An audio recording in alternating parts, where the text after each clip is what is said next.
नमस्कार।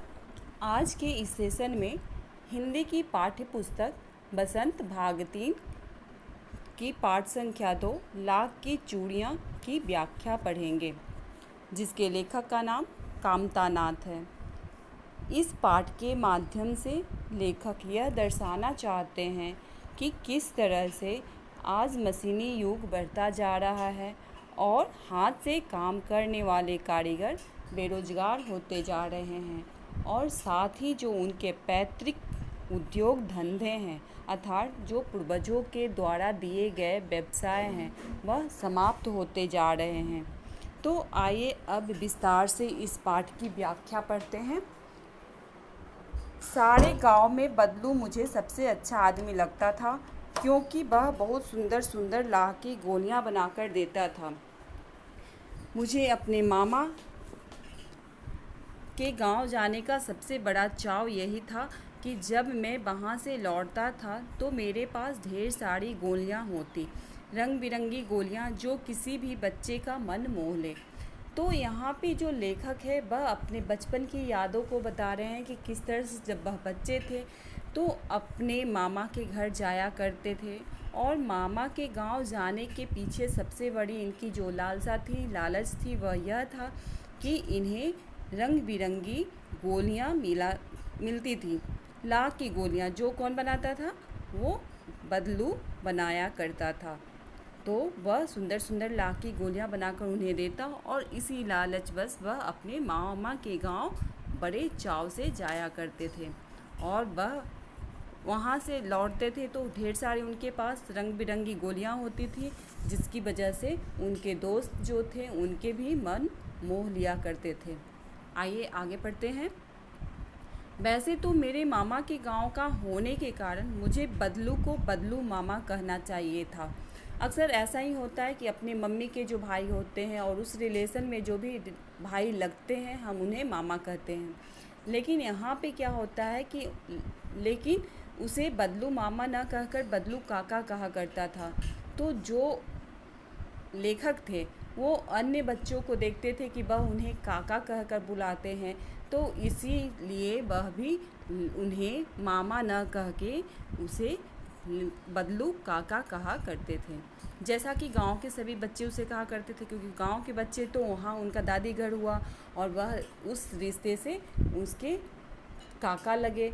लेकिन जो लेखक थे वह उस गांव के नहीं थे, क्योंकि उसकी मम्मी उस गांव की थी और इस नाते वो उसके मामा जी लगते, लेकिन वह अन्य बच्चों की तरह उसे बदलू काका कहकर ही बुलाता था। बदलू का मकान कुछ ऊंचे पर बना था। मकान के सामने बड़ा सा सहन था जिसमें एक पुराना नीम का वृक्ष लगा था। उसी के नीचे बैठकर बदलू अपना काम किया करता था। देखिए यहाँ पे जो पिक्चर दी हुई है उसमें एक पेड़ दिखाया गया है, और वह पेड़ जो है नीम का पेड़ है। वृक्ष का मतलब होता है पेड़, तो वहीं पर बैठ के वह अपना काम करता था। सहन का मतलब होता है आंगन। तो मकान के सामने बड़ा सा सहन था, मतलब मकान के आगे बड़ा सा आंगन था, और उसी आंगन में एक पुराना नीम का पेड़ लगा हुआ था, और उसी के नीचे जो है बदलू अपना काम किया करता था। बगल में भट्ठी दहकती रहती। जो भट्ठी होती है वह आग होती है, जहाँ पे आग जलते रहता है, अंगीठी भी बोलते हैं। तो वहीं पे उसी के बगल में भट्ठी जला करती थी, जिसमें वह लाख पिघलाया करता। लाख जो होता है वह पिघलने की एक वस्तु होती है, और उसे पिघलाकर ही कोई सामान बनाया जाता है। लेकिन यहाँ पे लाख की चूड़ियाँ लिखा है, मतलब लाख से वह चूड़ियाँ बनाने का काम करता था, और उसी लाख से वह गोलियाँ बनाकर लेखक को भी दिया करता था। यही था कारण कि जिसकी वजह से वह अपने मामा के गांव बहुत ही चाव के साथ जाना पसंद करते थे। तो वह लाख पिघलाया करता, पहले लाख को पिघलाता, उसके बाद वह उसको आकार देता था। सामने एक लकड़ी की चौखट पड़ी रहती, जिस पर लाख के मुलायम होने पर वह उसे सलाख के समान पतला करके चूड़ी का आकार देता। अब यहाँ पे आकार देने के लिए लोहे की छड़ी, सलाख का मतलब होता है लोहे की छड़ी, जो आप देख रहे हो इस पिक्चर में, इसके हाथ में जो छड़ी है उसी को हम सलाख कहते हैं। तो उसी सलाख में पिघले हुए जो लाख होते थे उसको क्या करता था, पहले वहाँ पर पिघलाता, उसके बाद चौखट पर उसको रखता, और जब लाख के मुलायम जब हो जाता, लाख जब मुलायम हो जाता तो उस लाख के समान पतला करके और उसी से ऊपर में रखकर चूड़ी का आकार देता। पास में 4-6 विभिन्न आकार की बेलन नुमा मुंगरियाँ रखी रहती। मुंगरियाँ जो होती है वह लकड़ी का गोल गुटका होता है। मुंगरियाँ पटकने का भी काम करते हैं, और यहाँ पे बेलन नुमा मुंगरियाँ रखी रहती थी जिसमें गोलाईकार क्या होता था, शेप बना रहता था। क्योंकि आप देखते हो सभी के हाथ की जो गोलाई होती बराबर नहीं होती, तो अगर एक ही आकार की चूड़ी वह बनाता तो सबके लिए वो काम नहीं करता, वह सभी लोग नहीं पहन पाते, इसलिए वह अलग अलग साइज़ की चूड़ियाँ बनाने के लिए अलग अलग मुंगरियों का प्रयोग करता था। तो जो बेलन नुमा मुंगरियाँ रखा करते थे वह विभिन्न आकार की होती थी, यही वजह था कि वो आकार अलग अलग आकार की बेलन नुमा मुंगरियाँ रखता था, जो आगे से कुछ पतली और पीछे से मोटी होती। लाख की चूड़ी का आकार देखकर वह उन्हें मुंगरियों पर चढ़ाकर गोल और चिकना बनाता। तो लाख की चूड़ी बनाने का यह जो प्रोसेस है वह इस तरह से करता था कि पहले लाख को पिघलाता, फिर उसे क्या करता था, एक चौखट पर रख के, लकड़ी की चौखट पर उसे रखकर थोड़ा मुलायम करता, और जब मुलायम हो जाता तो फिर लाख के ऊपर वो उसे पतला करके बेलन नुमा जो मुंगरियाँ थी उस पर डालता और उसे चूड़ी का आकार देता था। मुंगरियाँ कैसी थी, तो कुछ पतली और पीछे से क्या थी, थोड़ी मोटी थी। लाख का चूड़ी का आकार देकर वह उन्हें मुंगरियों पर चढ़ाकर गोल और चिकना बनाता, क्योंकि अगर जब तक वह चिकना नहीं बनाएगा तो वह चूड़ी पहनने में फिर मुश्किल हो सकती थी। तो इसलिए उसके जो प्रोसेस है उसको बहुत बारीकी से करने पड़ते हैं, और वह इस काम को बहुत बारीकी से और बहुत ही अच्छे तरीके से करता था। तब एक एक कर पूरे हाथ की चूड़ियाँ बना चुकने के पश्चात वह उन पर रंग करता। तो सबसे बाद में रंग करने की प्रोसेस होती, तो पहले चूड़ियाँ बनाता और उसके बाद सारी जब चूड़ियाँ बन जाती तब उस पर रंग करता। बदलू यह कार्य सदा ही एक मच्छिए पर बैठकर किया करता था। मच्छियाँ जो होती है वो पीढ़ी की जैसे, जैसे हम बोलते हैं ना बैठने की चौकी छोटी वाली, तो वैसे ही होता है, उसे मच्छियाँ कहते हैं गाँव में। तो उस मच्छियाँ पर बैठकर ये सारा काम वह करता था, जो बहुत ही पुरानी थी, क्योंकि मच्छियाँ भी बहुत पुरानी थी। बगल में ही उसका हुक्का रखा रहता। हुक्का जो है वह एक पेय पदार्थ है जो कि अच्छी नहीं होती, उसको सेवन करने से थोड़ा नशा सा आता है, लेकिन कुछ लोग इसका सेवन करते थे पुराने ज़माने में। तो वह वैसा हुक्का भी वह क्या करता था, वो पीता था। तो हुक्का वह बीच बीच में पीता रहता। गांव में मेरा दोपहर का समय अधिकतर बदलू के पास बीतता। मतलब जब लेखक अपने गांव जाता, मामा के गांव जाता, तो ज़्यादातर समय क्या करते थे, वो दोपहर के समय में उसी के पास बैठते, उन्हीं के पास अपना समय निकालते। वह मुझे लल्ला कहा करता। गांव में अक्सर क्या होते, छोटे बच्चे को लल्ला कहकर पुकारते हैं, तो वह उसे लल्ला कहता, और मेरे पहुंचते ही मेरे लिए तुरंत एक मच्छियाँ मंगा देता, क्योंकि शायद वो भी उसको देखकर खुश होता होगा। तो जैसे ही लेखक को वह देखता तो उसे लल्ला करके पुकारता और उसके लिए एक मच्छियाँ मंगा देता। वही बैठने की जो पीढ़ी होती है या बैठने की चौकी होती है उसे वह मंगा देता। मैं घंटों बैठे बैठे उसे इस प्रकार चूड़ियाँ बनाते देखते रहता, तो वह उसे घंटों बैठ के इसी तरह से चूड़ियाँ बनाते हुए देखते रहता। लगभग रोज़ ही वह 4-6 जोड़े चूड़ियाँ बनाता। मतलब एक दिन में कम से कम 4-6 जोड़ियाँ वह चूड़ियाँ बना लेता था। पूरा जोड़ा बना लेने पर वह उसे बेलन पर चढ़ाकर कुछ क्षण चुपचाप देखता रहता, मानो वह बेलन न होकर किसी नववधू की कलाई हो। क्योंकि कभी भी कोई कार्य करता है तो वह उसे आनंद का अनुभव करता है, और यह भी क्या करता था, जब भी कोई चूड़ियाँ बनाता तो उसे बेलन पे चढ़ा हुआ देखकर चुपचाप पहले उसे देखता और सोचता, या मन में उसे खुशी होती होगी और उसे लगता कि वह इस तरह से देख रहा है जैसे कोई नववधू की कलाई है। नववधू बोलते हैं नव विवाहता, या जो अभी जस्ट शादी करके औरत आती है उसे ही नववधू कहते हैं। बदलू मनिहार था। मनिहार हम उसे कहते हैं जो चूड़ी बेचने या चूड़ी बनाने का काम करते हैं, तो चूड़ी बनाने वाला को ही मनिहार कहते हैं। तो बदलू मनिहार था। चूड़ियाँ बनाना उसका पैतृक पेशा था। तो जो चूड़ियाँ जो बनाता था वह उसके पूर्वजों का ही धंधा था। पेशा का मतलब होता है कारोबार, व्यापार। तो वह उसके पूर्वजों के द्वारा ही दिया गया धंधा था। उसके पूर्वज भी यही कार्य करते थे क्योंकि वह जाति से भी मनिहार था, तो उसका पेशा ही यही था। परंतु वह कभी भी चूड़ियों को पैसे से बेचता ना था, लेकिन वो क्या करता था, कभी भी चूड़ियों को पैसे के लिए बनाता नहीं था या पैसे से उसे बेचता नहीं था। उसका अभी तक वस्तु विनिमय का तरीका था और लोग अनाज के बदले उससे चूड़ियाँ ले जाते थे। जो वस्तु विनिमय जो प्रणाली थी पहले ज़माने में, उसमें क्या होता था कि दो लोगों के बीच में सामानों का आदान प्रदान होता था। जिसको जिस सामान की ज़रूरत होती थी वह उसके बदले में उस सामान को एक दूसरे को दे दिया करते थे। तो यह भी उसी वस्तु विनिमय प्रणाली को अपनाता था, क्योंकि वह इसके बदले में पैसे न लेके अनाज लिया करता था और अनाज के बदले में जिसको चूड़ियों की ज़रूरत होती थी वह उसे चूड़ियाँ दे देता था। बदलू स्वभाव से बहुत सीधा था। यह इंसान भी बहुत ही अच्छा था, सीधा साधा था। मैंने कभी भी उसे किसी से झगड़ते नहीं देखा। मतलब जो इंसान सीधा साधा होता है वह किसी से झगड़ा वगैरह नहीं करता, तो वो किसी से झगड़ा भी नहीं करता। हाँ, शादी विवाह के अवसरों पर वह बस जिद पकड़ जाता था, क्योंकि उस समय शादी विवाह के समय में क्या होता है, कोई कोई ऐसे होते हैं जिसके नेक बनते हैं। नेक का मतलब होता है खुशी का मौका होता है, उस मौके पे थोड़ा वो अपनी इच्छा प्रकट करते हैं कि उसे कुछ और चाहिए होती है, या कम पैसे के बदले में ज़्यादा भी डिमांड करते हैं और खुशी का माहौल होता है तो लोग खुशी खुशी भी देते हैं। तो इस समय इनको थोड़ा मौका मिल जाता था और इस समय ये क्या करते थे कि जिद कर देते थे, जिद पकड़ जाता था। जिद का मतलब होता है किसी बात पर अड़ जाना। अब ये बात क्या रहती होगी, वही चूड़ी के बदले में कुछ ज़्यादा अनाज लेना या पैसा लेना, इसके लिए तो यही बात होती होगी। तो जीवन भर चाहे कोई उन्हें मुफ्त चूड़ियाँ ले जाए, परंतु विवाह के अवसर पर वह सारी कसर निकाल लेता था। मतलब विवाह जैसे शुभ अवसर पे वह चूड़ियों का मोल भाव करता था, पैसे से नहीं, मतलब उसके बदले में ज़्यादा अनाज की मांग करता होगा। यही बात यहाँ पे दर्शाने की कोशिश की है लेखक ने, है ना। तो उन्होंने बोला कि शादी विवाह के मौके पे वो क्या करते थे, जितने भी कसर रह जाती थी, जितनी भी कमियां रह जाती थी, सारी कमियां वह जिद करके पूरी कर लेते थे। मुझे याद है मेरे मामा के यहाँ किसी लड़की के विवाह पर जरा सी किसी बात पर बिगड़ गया था।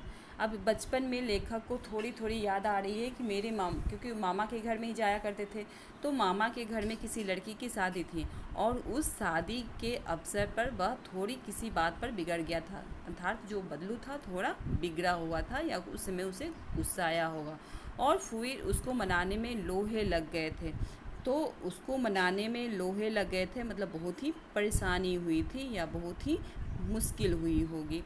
तो वो बोल रहे हैं कि विवाह में इसी जोड़े का मूल्य इतना बढ़ जाता था कि उसके लिए उसकी घरवाली को सारे वस्त्र मिलते, ढेरों अनाज मिलता, उसको अपने लिए पगड़ी मिलती और रुपए जो मिलते सो अलग। मतलब उस समय जो भी कसर होता, कसर का मतलब जो भी कमी होती वह पूरा कर लेता था जिद करके। तो शादी विवाह के मौके पे ही वह अपनी मनमानी करता या अपनी इच्छाओं को प्रकट करता। और यह मौका लेखक ने अपनी आंखों से देखा था, क्योंकि लेखक के मामा के घर में लड़की की शादी थी और उस अवसर पर बदलू जो था वो थोड़ा अपना रूप दिखाया और उसने क्या किया, थोड़ा रूठ गया और उसने मनमाने से उस जोड़े के बदले इसी जोड़े का मतलब होता है वो जो चूड़ी होती है, इलाक की जो चूड़ियाँ होती है तो दो में ही होता है इसलिए उसे जोड़े बोलते हैं।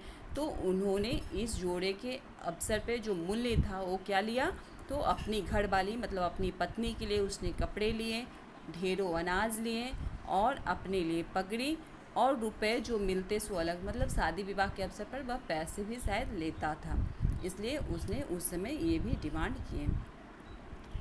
यदि संसार में बदलू को किसी बात से चिढ़ थी तो वह थी कांच की चूड़ियों से, क्योंकि लाह की चूड़ियों और कांच की चूड़ियाँ अब देखा जाए तो दोनों अलग अलग मटेरियल से बनते हैं, अलग अलग पदार्थों से बनते हैं। तो इसलिए और जो कांच की चूड़ियाँ होती है वह मशीन से बनाई जाती है, उसके लिए हाथ की ज़रूरत ज़्यादा नहीं पड़ती, उसमें वो मशीन से ही इसमें काम किए जाते हैं। तो सबसे ज़्यादा संसार में अगर किसी बात से उसे चिढ़ थी तो वह थी कांच की चूड़ियों से। क्यों थी? चिढ़ का मतलब होता है खींचना। तो क्यों उसको खींच जाती थी इससे? यदि किसी भी स्त्री के हाथों में उसे कांच की चूड़ियाँ दिख जाती तो वह अंदर ही अंदर कुढ़ उठता और कभी कभी तो 2-4 बातें भी सुना देता। अंदर अंदर कुढ़ना का मतलब जल जाना था या ईर्ष्या करता, और उसे 2-4 बातें सुना भी देता था। मुझसे तो वह घंटों बातें किया करता, कभी मेरी पढ़ाई के बारे में पूछता, कभी मेरे घर के बारे में, और कभी यूं ही शहर के जीवन के बारे में, क्योंकि लेखक शायद शहर में रहते थे तो शहर की ज़िंदगी के बारे में भी वह उससे पूछते रहते थे, और उनसे इन सब बातों को करते करते घंटों बीत जाते थे। मैं उससे कहता कि शहर में सब कांच की चूड़ियाँ पहनते हैं, तो वह उत्तर देता, शहर की बात और है लल्ला, वहाँ तो सभी कुछ होता है। वहाँ तो औरतें अपने मर्द का हाथ पकड़कर सड़कों पर घूमती भी है, और फिर उसकी कलाइयाँ नाजुक होती है ना, लाख की चूड़ियाँ पहने तो मोच ना आ जाए। अब क्योंकि इसको लाख की चूड़ियाँ पसंद थी, कांच की चूड़ियों को नाम सुनते ही ये चिढ़ जाता था, कुढ़ जाता था। तो लेकिन आजकल के ज़माने में सभी लोग कांच की चूड़ियाँ पहनते हैं, क्योंकि कांच की चूड़ियाँ में रंग बिरंगे रंग की मिल जाती भी है, अपने मनपसंद की चूड़ियाँ, और इसकी बहुत सारी वैरायटी, मतलब बहुत सारे तरह की कांच की चूड़ियाँ बाज़ारों में उपलब्ध है। तो इसलिए शायद आज के शहरी ज़िंदगी में लोग कांच की चूड़ियाँ ही ज़्यादा पसंद करते हैं, और बस लाख की चूड़ी के मुकाबले सस्ती भी होती है। लेकिन जब ये बतलाते हैं कि शहर के जीवन में लोग क्या करते हैं, वहाँ की जो औरतें होती हैं वह कांच की चूड़ियाँ पहनती है, तो वो तो ऐसे भी खींचा रहता है। तो वह क्या जवाब देता है? वह बोलता है कि शहर की बात कुछ और ही है लल्ला, क्योंकि शहर के जो होते हैं औरतें जो होती हैं वो क्या करती है, मर्द का हाथ पकड़कर, मर्द मतलब जेंट्स का हाथ पकड़कर भी सड़कों पर घूमती है। और फिर वह यह भी बोलता है, सरप्राइज वाले वर्ड में विस्मय करता है, कि उसकी कलाइयाँ भी तो नाजुक होती है, तो लाख की चूड़ियाँ जो पहनेगी तो उसको मोच ना आ जाए। कभी कभी बदलू मेरी अच्छी खासी खातिर भी करता, जिन दिनों उसकी गाय के दूध होता वह सदा मेरे लिए मलाई बचा कर रखता। तो जो बदलू थे, कभी खातिर का मतलब होता है कि इज्जत देना या आवा भगत करना। तो जब लेखक उसके यहाँ जाते थे तो कभी कभी जब उनके यहाँ दूध हुआ करता था, तब वो क्या करते थे, उनके लिए जब उनकी गाय जब दूध देती थी तो लेखक के लिए मलाई बचाकर वो क्या करते थे, रख देते थे। और आम की फसल में तो मैं रोज़ ही उनके यहाँ से 2-4 आम खाता, मतलब आम के सीखों की गर्मियों में ही जाते थे तो उस समय क्या होते थे, आम भी होते थे। तो आम के दिनों में क्या करते थे, 2-4 आम वह बदलू काका के घर से ही खा लेते थे। परंतु इन सब बातों के अतिरिक्त जिस कारण वह मुझे अच्छा लगता वह यह था कि लगभग रोज़ ही वह मेरे लिए 1-2 गोलियां बना देता। तो गाय के दूध की मलाई और आम से ज़्यादा प्रिय इनको क्या था, इनको वह जो लाख की गोलियां बनाकर देता था वह प्रिय था, क्योंकि वह जब देखा जाए तो उसके लिए ही उनके पास जाते थे, और यही वह करता था कि रोज़ उसके लिए 1-2 गोलियां बना देता, और यही उन्हें सबसे ज़्यादा अच्छा लगता था। मैं बहुधा हर गर्मी की छुट्टी में अपने मामा के यहाँ चला जाता। तो बहुधा का मतलब होता है अक्सर। तो अक्सर ही या बहुत बार वो क्या करते थे, गर्मी की छुट्टियों में ही अपने मामा के यहाँ जाते थे, और एक आध महीने वहाँ रहकर, एक आध महीने का मतलब होता है 15 से 20 दिन, महीना दिन भी हो सकता है, मतलब आधा महीना से 1 महीना के बीच, मतलब 15 से 30 दिन के बीच में। तो उस बीच में वह स्कूल खुलने के समय फिर वह वापस जाते। परंतु 2-3 बार ही मैं अपने मामा के यहाँ गया होऊंगा, तभी मेरे पिता की एक दूर के शहर में बदली हो गई। मतलब 2-4 बार ही वह मामा के घर जा पाया, और फिर क्या हो गई, उसके पापा की पोस्टिंग हो गई, जिसको हम बोलते हैं कि उनकी तबादला हो गई। और वो क्या हो गए, शहर में बहुत सारे लोग बदली बोलते हैं, बहुत लोग तबादला बोलते हैं, बहुत लोग पोस्टिंग बोलते हैं। तो फिर उनकी तबादला हो गई पापा की, और एक लंबी अवधि तक मैं अपने मामा के गांव न जा सका, मतलब 2-4 बार ही जा पाए, और पोस्टिंग की वजह से फिर दोबारा वह वहाँ पे नहीं जा पाए। तब लगभग 8-10 वर्षों के बाद जब मैं वहाँ गया तो इतना बड़ा हो चुका था कि लाख की गोलियों में मेरी रुचि नहीं रह गई थी, क्योंकि समय के साथ बच्चे बड़े हो जाते हैं और उनकी इच्छाएं बदल जाती हैं, उनका खेलने का जो सामान होता है, सोचने का जो ढंग होता है, सब कुछ बदल चुका होता है। तो लेखक के साथ भी ऐसा हुआ। जब वह 8-10 वर्षों के बाद आए तो उनका जो था गोलियों में, मतलब लाख की जो गोलियां बचपन में वह खेलते थे, जिसकी वजह से वह मामा के घर जाया करते थे, उसमें अब उनकी रुचि क्या हो गई, कम हो गई या रही ही नहीं, ऐसा कर सकते, क्योंकि उनकी रुचि उसमें अब थी ही नहीं। अतः गांव में होते हुए भी कई दिनों तक मुझे बदलू का ध्यान न आया। इसलिए जब वो गांव गए अगली बार तो उन्हें बदलू का ध्यान लेखक का ध्यान बदलू की तरफ गया ही नहीं। इस बीच मैंने देखा कि गांव में लगभग सभी स्त्रियां कांच की चूड़ियां पहने हैं। अब क्या हुआ था कि धीरे धीरे समय बीतता जाता है और आप देखते हो कि गांव में भी शहरीकरण का थोड़ा तो प्रभाव पड़ना शुरू हो जाता है। तो यहाँ भी उनके गांव में भी ऐसा हुआ, उनके मामा के गांव में भी अब क्या हो गए, औरतें कांच की चूड़ियाँ पहनने लगी थी। तो लेखक अब सभी स्त्रियों के हाथ में देख रहे थे कि कांच की चूड़ियाँ हैं। बिरले ही हाथों में मैंने लाख की चूड़ियाँ देखी। बिरले ही मतलब शायद ही किसी के हाथों में क्या था, लाख की चूड़ियाँ। बिरले का मतलब होता है किसी किसी के हाथ में। तो अब सभी कांच की चूड़ियाँ पहन रहे थे। तब एक दिन सहसा मुझे बदलू का ध्यान आया। तब अचानक से, क्योंकि कांच की चूड़ियाँ से लाख की चूड़ियाँ का ध्यान आया होगा और लाख की चूड़ियाँ से इन्हें बदलू काका का ध्यान आया होगा। और तब उनका जब ध्यान आया तो बात यह हुई कि बरसात में मेरे मामा की छोटी लड़की आंगन में फिसलकर गिर गई। अब इनका ध्यान बदलू काका की तरफ कैसे गया, तो जब उनके जो बरसात का मौसम था और अपने मामा की जो इनकी एक लड़की थी, और वह लड़की जब छोटी लड़की आंगन में फिसल कर गिर गई, क्योंकि बारिश होती है तो गांव के जो आंगन होते हैं, गांव में आंगन होता है, उसमें मिट्टी होती है और फिसलन हो जाती है बारिश के दिनों में। तो उस समय वो गिर पड़ी और उसके हाथ की कांच की चूड़ी टूटकर उसकी कलाई में घुस गई और उससे खून बहने लगा। क्योंकि कांच की जो चूड़ियाँ होती है वह मुड़ जाती है, अगर ओरिजिनल चूड़ी है तो मुड़ जाती है, पिघल जाती है, लेकिन कांच की जो चूड़ियाँ होती है वह काफ़ी नुकसानदायक होती है। टूटने के बाद वह नुकसान भी करता है, उससे दुर्घटना भी हो सकती है, जैसे कि वो हाथों में घायल करके बहुत बार ऐसी बारी आ जाती है कि ऑपरेशन भी करने पड़ जाते हैं, क्योंकि कांच अंदर चला जाता है। तो यहाँ पे जब उनकी कांच की चूड़ी टूटी तो वह उसकी कलाई में घुस गई और उससे खून बहने लगा। मेरे मामा उस समय घर पर ना थे, मुझे ही उसकी मरहम पट्टी करनी पड़ी। तो तभी सहसा उसे बदलू का ध्यान हो आया और मैंने सोचा कि उससे मिलाऊं। तो जब ये घटनाएं उन्होंने देखी तब अचानक से उन्हें बदलू काका का ध्यान आया और फिर वह सोचे कि मैं बदलू काका से जाकर मिल आता हूँ। अतः शाम में मैं घूमते घूमते उनके घर चला गया। तो शाम होते ही जो लेखक थे वह बदलू काका के घर चले गए। बदलू वहीं चबूतरे पर नीम के नीचे एक खाट पर लेटा था। खाट जो होती है वह रस्सी से बनाई हुई एक चारपाई होती है। तो उसी पे उसने देखा कि जो बदलू काका है उसी पर नीम के नीचे वो क्या है, लेटे हुए हैं।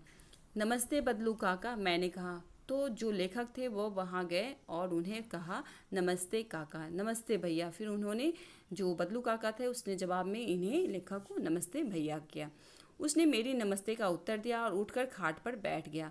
तो इनके नमस्ते के उत्तर में फिर वो क्या किए, नमस्ते भैया बोलकर खाट पर उठकर बैठ गए।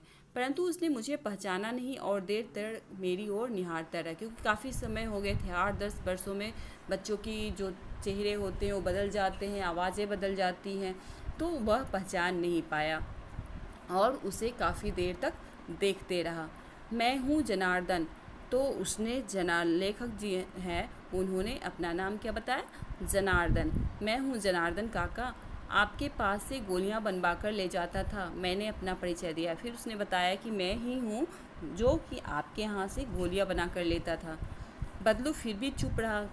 बदलू क्योंकि अभी उनकी एज हो गई होगी और वह फिर भी चुप रहा, मानो वह अपने स्मृति पटल पर अतीत के चित्र उतार रहा हो। और तब वह एकदम बोल पड़ा, आओ आओ लल्ला बैठो।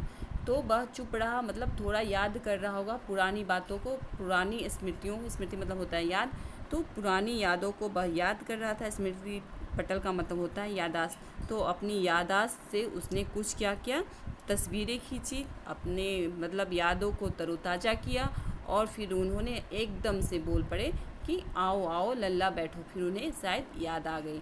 बहुत दिन बाद गाँव आए। हाँ, इधर आना नहीं हो सका काका, मैंने चारपाई पर बैठते उत्तर दिया। तो जब उसने पूछा कि बहुत दिनों के बाद गांव आए, तो उन्होंने लेखक ने जो है वो जवाब दिया कि हाँ, अभी इधर आना क्या हो रहा है, ज़्यादा नहीं हुआ। कुछ देर फिर शांति रही।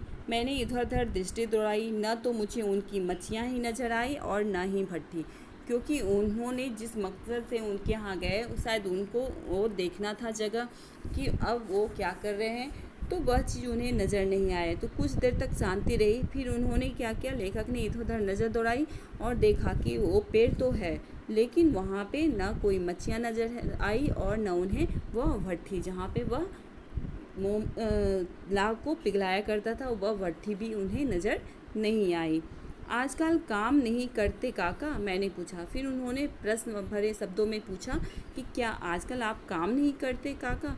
नहीं लल्ला, काम तो कई साल से बंद है। मेरी बनाई हुई चूड़ियाँ कोई पूछे तब तो। अब यहाँ पे क्या हो गया कि इनकी जो काम धंधे थे वो बंद हो गए, क्योंकि जो लाख की चूड़ियाँ हैं वह अब कोई नहीं पहनता। अब सभी लोग कांच की चूड़ियाँ पहनने लगे थे। इसलिए उन्होंने बोला कि मेरी बनाई हुई चूड़ियाँ कोई पूछे, पूछे का मतलब उसकी कोई मांग करे, है ना। तो उसकी अब मांग रही नहीं, इसलिए बहुत सालों से उनके काम धंधे क्या हैं, बंद है। अब वह कुछ देर चुप रहा, फिर बोला, मशीनी युग है ना यह लल्ला, मतलब अब मशीन का ज़माना आ गया है लल्ला। आजकल सब काम मशीन से होता है, खेत भी मशीन से जोते जाते हैं, और फिर जो सुंदरता कांच की चूड़ियाँ में होती है लाख में कहाँ संभव है, क्योंकि जो कांच की चूड़ियाँ हैं वो मशीन से बनाई जाती हैं, तो उसमें तरह तरह के डिज़ाइन बनाए जा सकते हैं, तरह तरह के उसमें रंग भरे जा सकते हैं। तो इसलिए जो कांच की चूड़ियाँ होती हैं वो काफ़ी सुंदर होती हैं, और इसलिए उसकी डिमांड ज़्यादा हो रही है, और वह मशीन से भी बनाए जाते हैं। तो ये सारे उन्होंने अपने दुख उसे बताए, और उन्होंने ये भी बताया कि जो अब लाख की चूड़ियाँ हैं वह अब इतनी चीज़ संभव उसमें रही नहीं, तो वह बहुत दिनों से उनके जो व्यवसाय हैं या उनके जो काम हैं वह बंद पड़े हैं। लेकिन कांच बड़ा खतरनाक होता है, बड़ी जल्दी टूट जाता है, मैंने कहा, क्योंकि उन्होंने ये घटना अपनी बहन के साथ देखा था, मामा की लड़की के साथ ये घटना हो चुकी थी। इसलिए लेखक ने जवाब दिया कि जो कांच होता है बहुत खतरनाक होता है और बहुत ही जल्दी टूट जाता है। नाजुक तो फिर होता ही है लल्ला। कहते कहते उसे खांसी आ गई और वह देर तक खांसता रहा, क्योंकि एज के साथ बीमारियां भी चकर लेती हैं, और वह हुक्का पीता था, शायद इस वजह से उसको खांसी भी आती होगी। तो वह खांसते खांसते ये बात बोला, नाजुक तो होता ही है लल्ला, और उसको फिर खांसी आ गई। मुझे लगा उसे दम्मा है, दम्मा बोलते हैं अस्थमा को, तो उसे लगा कि अब इसे शायद दम्मा हो चुका है। अवस्था के साथ साथ उसका शरीर ढल चुका था, क्योंकि एक एज हो जाती है और एज के साथ क्या होता है, बुढ़ापा घेर लेता है। तो उनके हाथों पर और माथे पर नसें उभर आई थी, क्योंकि बुढ़ापा के लक्षण अब उसमें नज़र आ रहे थे, क्योंकि लेखक भी 8-10 सालों के बाद उनके पास गए थे। जाने कैसे उसने मेरी शंका भाप ली और बोला, दम्मा नहीं है मुझे, फसली खांसी है। तो उन्होंने समझ गया कि शायद ये आशंका कर रहे हैं कि शायद इन्हें अस्थमा है, दम्मा है। तो वह भाप जाते हैं बदलू काका और बोलते हैं कि नहीं, मुझे क्या है, फसली खांसी है। फसली खांसी का मतलब जैसे हम लोग जो सीजनल बोलते हैं ना, सीजनल कफ, तो यहाँ पे उसने फसली खांसी उसी को बोला है, क्योंकि गांव के लोगों की भाषा थोड़ा अलग होती है, तो उन्होंने उसे फसली खांसी कहा। यही महीने 2 महीने से आ रही है। तो उन्होंने ये बताया कि ये 1-2 महीने से आ रही है, 15-20 दिन में ठीक हो जाएगी, मतलब सीजनेबल खांसी है। मैं चुप रहा, मुझे लगा उसके अंदर कोई बहुत बड़ी व्यथा छिपी है। व्यथा का मतलब होता है दुख। तो जो लेखक हैं उनको समझ में आ गया कि इनके अंदर पक्का कुछ न कुछ दुख छिपा हुआ है। मैं देर तक सोचता रहा कि इस मशीनी युग ने कितने हाथ काट दिए हैं। कितने हाथ काट दिए हैं का मतलब होता है पंगु बना देना, बिल्कुल बेकार बना देना। तो यहाँ पे क्या होता है, क्योंकि मशीनी युग आने के साथ ही व्यवसाय सबका रुक जाता है। जो उनकी पैतृक व्यवसाय थी, जो उनके पूर्वजों द्वारा दिया गया व्यवसाय था, वो क्या हो गया, बिल्कुल छूट गया, ठप पड़ गई। तो इसलिए उन्होंने इस वर्ड का प्रयोग किया कि मशीनी युग ने कितने हाथ काट दिए। कुछ देर फिर शांति रही, जो मुझे अच्छी नहीं लगी, क्योंकि अब वो माहौल नहीं रहा, वह खुशी का माहौल नहीं रहा, क्योंकि किसी का व्यवसाय छीनना बहुत बड़ी बात होती है, वह उसके लिए दुख की बात होती है। आम की फसल अब कैसी है काका? फिर उन्होंने ये बात पूछी बदलू काका से। कुछ देर पश्चात मैंने बात का विषय बदलते हुए पूछा, क्योंकि अब वह आम की बात को पूछकर उनको उस विषय से दूर हटाना चाह रहे थे, क्योंकि उस बात से शायद वो व्यथित थे, दुखी थे। अच्छी है लल्ला, बहुत अच्छी है, उसने लहक कर उत्तर दिया और अंदर अपनी बेटी को आवाज़ दी, अरे रज्जो, लल्ला के लिए आम तो ले आ। अब उन्होंने अपनी बेटी रज्जो को आवाज़ दिया और आम लाने के लिए अपनी बेटी को बोला। फिर मेरी ओर मुखातिब होकर बोला, माफ़ करना लल्ला, तुम्हें आम खिलाना भूल गया था, क्योंकि बेचारा बूढ़े भी हो गए थे और बात भी कुछ और ही निकल गई थी, इसलिए शायद उन्होंने आम के बारे में उनका ध्यान नहीं रहा और उन्होंने फिर माफ़ी मांगी। बोले कि मैं तो माफ़ करना, मैंने तुम्हें आम खिलाना भूल गया। नहीं काका, आम तो इस साल बहुत खाए हैं। वाह वाह, बिना आम खिलाए कैसे जाने दूंगा तुमको। तो फिर ये दोनों के बीचों में बात होती है, फिर वो उसे आम खिलाए बिना नहीं भेजने की बात करते हैं और फिर लेखक ये भी बोलते हैं कि मैंने इस साल बहुत आम खाए हैं। मैं चुप हो गया। मुझे बेदिन याद हो आए जब वह मेरे लिए मलाई बचाकर रखता था, क्योंकि बचपन की यादें उन्हें फिर तरोताज़ा हो जाती है। गाय तो अच्छी है ना काका, मैंने पूछा।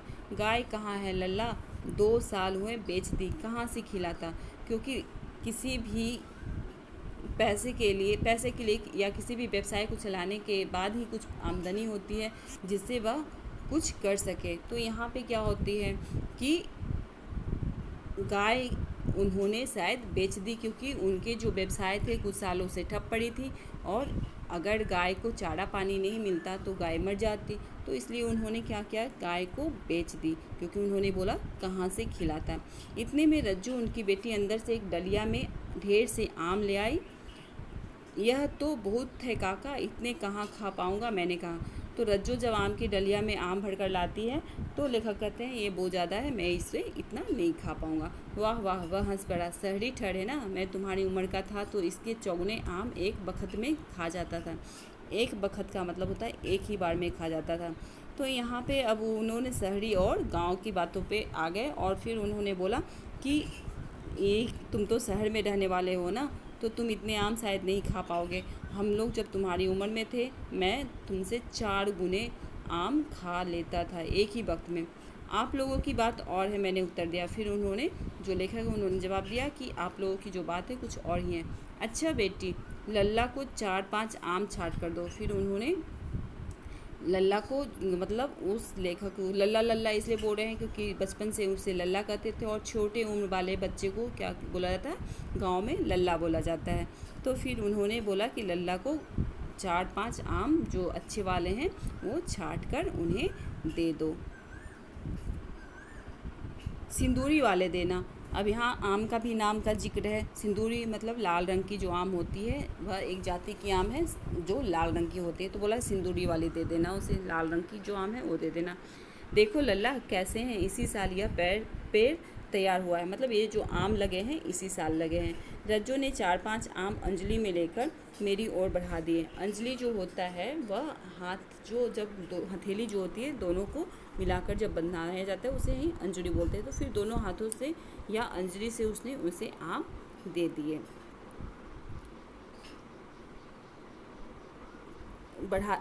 आम लेने के लिए मैंने हाथ बढ़ाया तो मेरी निगाह एक क्षण के लिए उसके हाथों पर ठिठक गई, क्योंकि जब उसने अंजलि बढ़ाया आम देने के लिए तो उसकी गोरी गोरी कलाइयों पर लाख की चूड़ियाँ बहुत ही फब रही थी, क्योंकि उसकी जो बेटी थी वह अपने हाथों में, और उसकी बेटी गोरी थी इसलिए उसकी गोरी हाथों की कलाइयों में उसकी जो लाख की चूड़ियाँ थी काफ़ी अच्छा लग रहा था, फब रहा था, मतलब काफ़ी जच रहा था, काफ़ी अच्छा लग रहा था, खिल रहा था।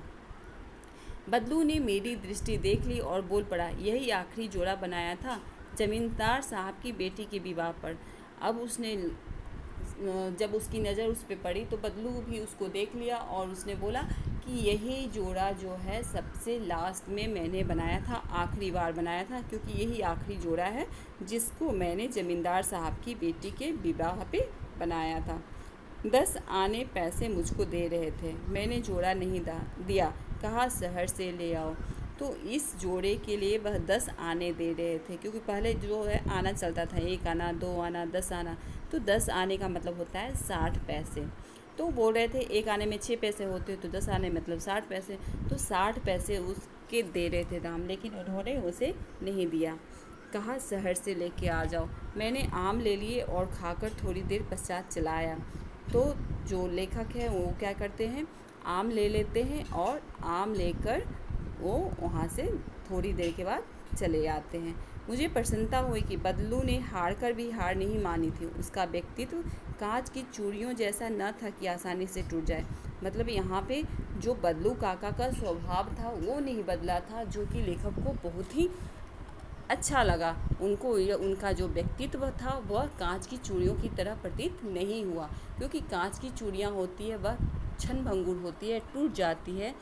लेकिन जो बदलू काका थे वह इस परिस्थिति में भी हार नहीं माने और अपनी हिम्मत ना खोकर वह अपने जो काम थे उसको, दिनचर्या को सही तरीके से कर रहे थे।